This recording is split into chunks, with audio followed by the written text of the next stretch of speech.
Okay. So, kahapon, gumawa ako ng pang trading. Okay? Yung makikita niyo. Tawag dito ay boring bar. Or, pwede rin naman siyang pang rebor ito. Okay? Pang rebor itong talim na to. Pwede rin siyang pang trading. Hindi po. Pwede rin siya pang boring. Okay? Pwede siya pang trading. So, bakit ganito yung klase ng bakit ganito yung pagkakahasa ko? Tingnan nyo maigi. It takes a lot of time para gumawa na ganito. Bakit? Kasi isang haba siya. Isang buo yan. Okay. Isang buo yan. Sinasa ko yan dito pati. Siyempre, hahasain mo din yung bandang ilalim.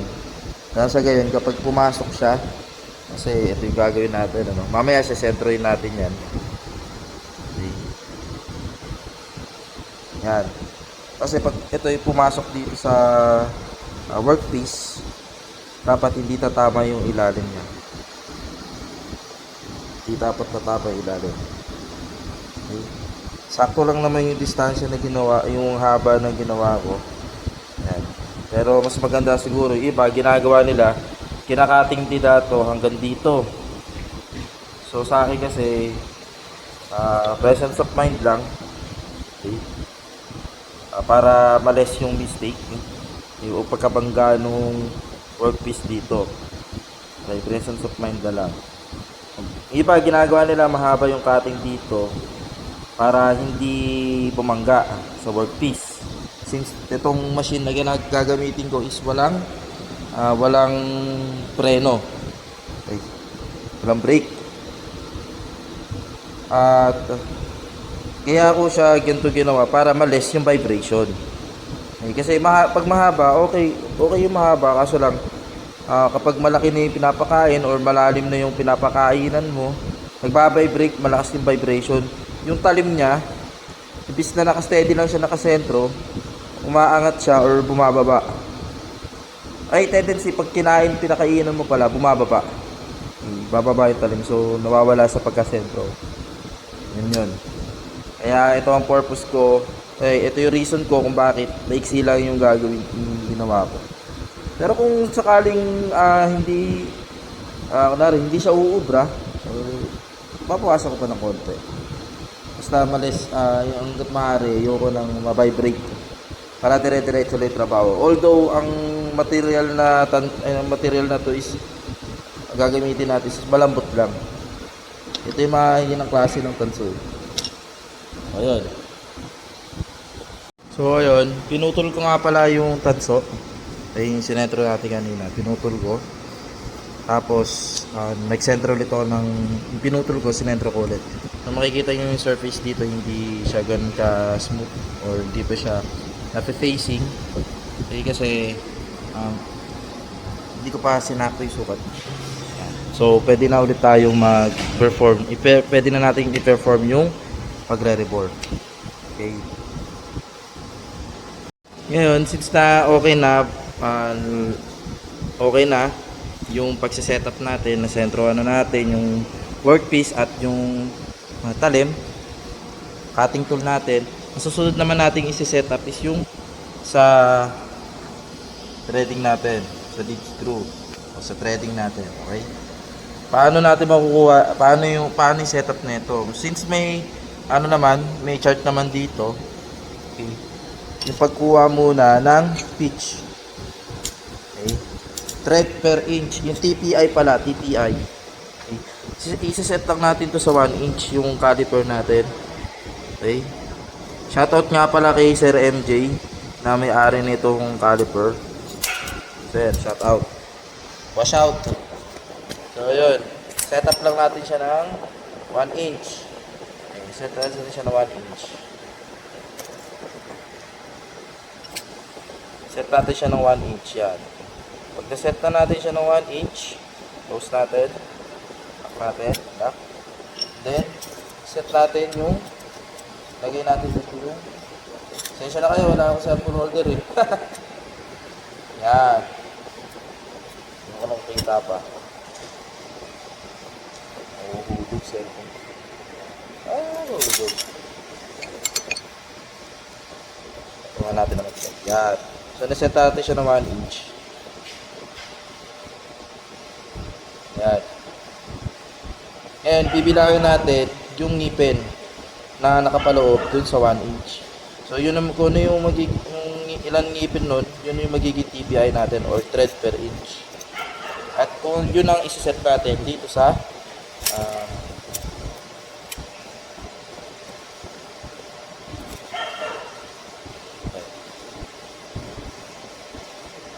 pwedeng dito sa gitna. Okay? Gitna ng pagitan ng thread. Pwede rin naman dito sa gitna. Sa kabilang pisngi. Kabilang pisngi ng thread. Ibilang muna tayo dito siyempre na isa. 1, 2, 3, 4, 5, 6, 7, 8, 9, 10. 10. Okay? So, ang TPI niya is 10. Ngayon, siset natin siya. Hanapin natin yung 10 dito. Sa chart. So, ayan. Ito yung 10 niya. So, nakaselect siya sa B at 4. Ito, kahit wala na siyang markings dito, alam naman namin. Ito yung A, B, C, D, E. Okay, so iset natin siya sa B. Tapos sa 4. Ang counting nito is dito naman sa kabila. 1, 2, 3, 4. So dito yan. Yan. Oh. So walang markings kung di ka sigurado. Papakainan mo siya ng counting lang. Pero but before that, make sure natin na naka-English siya. Nakaset yung mga gears niya sa English. So hindi siya gaanong malabo siya, no? Malabo siyang tignan. Okay, dito tayo sa kabilang chart. Dito, yan, medyo malinaw siya. So yung 40 daw na gear, okay. Ito yung nagda-drive galing sa tayo dito. So yun, sabi gear 40 teeth yan eh. 120 teeth, 127 teeth, tapos 40 teeth ulit. Ito yung magda-drive na ito sa para sa automatic, sa threading, yan. Ito galing sa motor to. Magda-drive papunta sa combination na yan. So itong 40 daw dapat naka-connect siya sa 120 Okay, si 40 naka-connect kay 140. Si 40 teeth magda-drive kay 120. Tapos si 127 naman magda-drive kay 40. Ganun dapat ang setup niya para sa English. Okay, sa English yan.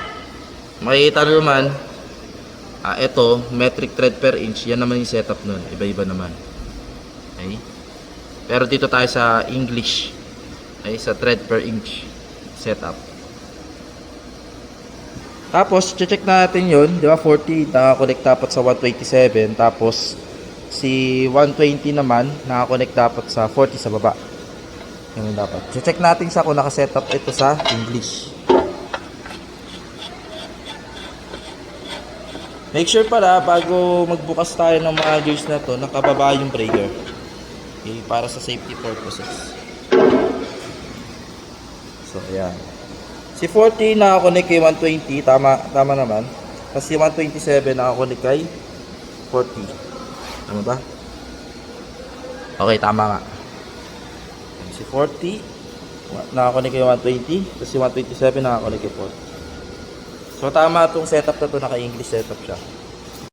Ngayon, kapag okay na yung lahat, pwede na tayo mag threading operation na. Okay? So ito yung lever ng threading. Yun yung level ng thread. Pag binaba mo to, kakagat yung mag-gauge na siya ng pagte-thread. Okay? Pero but before that, i-reform muna natin to sa tamang sukat. Okay? Tamang sukat ng papabricate natin.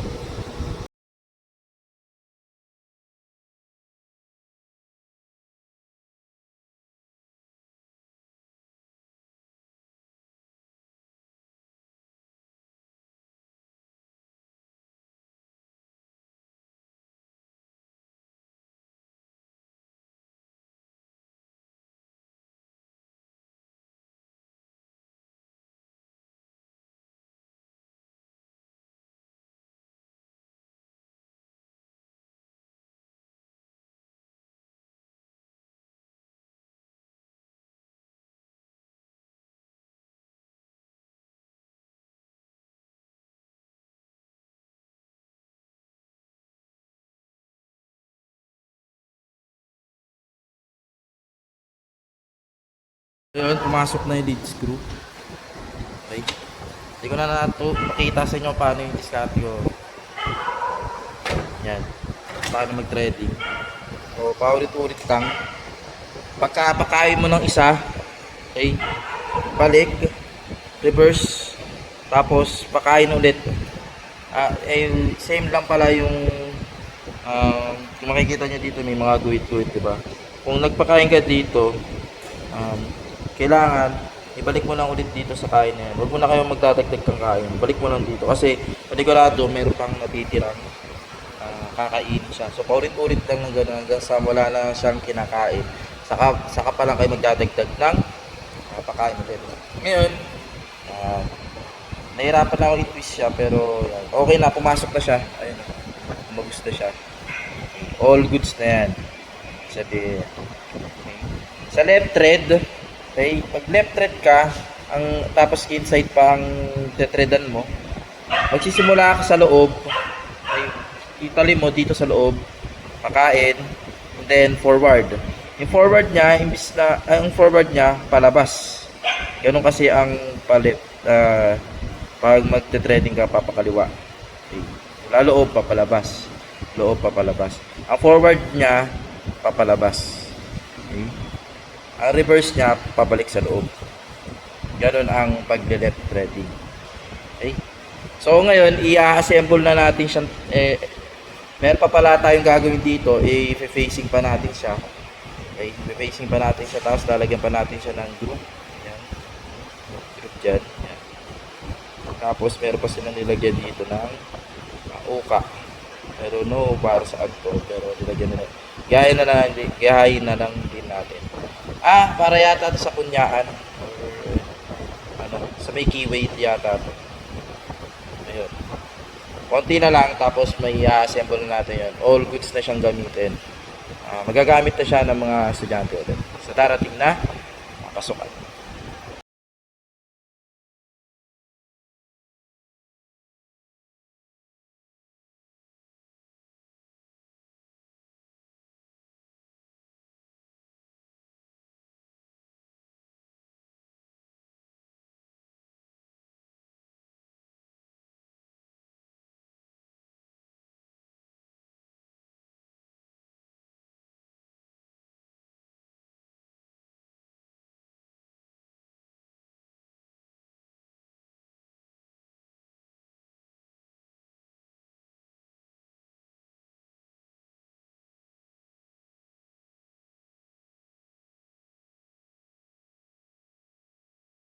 So ito na yung final ng ating fabrication. Ito na pa oras na para ikabit natin ito sa testa. So, yan natin iswabe na yung kakabit na natin since na wala akong cellphone holder. Babalikan ko na lang kayo kapag tapos ko nang ipasok lahat ng gamit.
Ngayon, ipapasok na natin tong part ng tailstock. Okay. Yan. Ang pagpasok is dito sa kunyaan.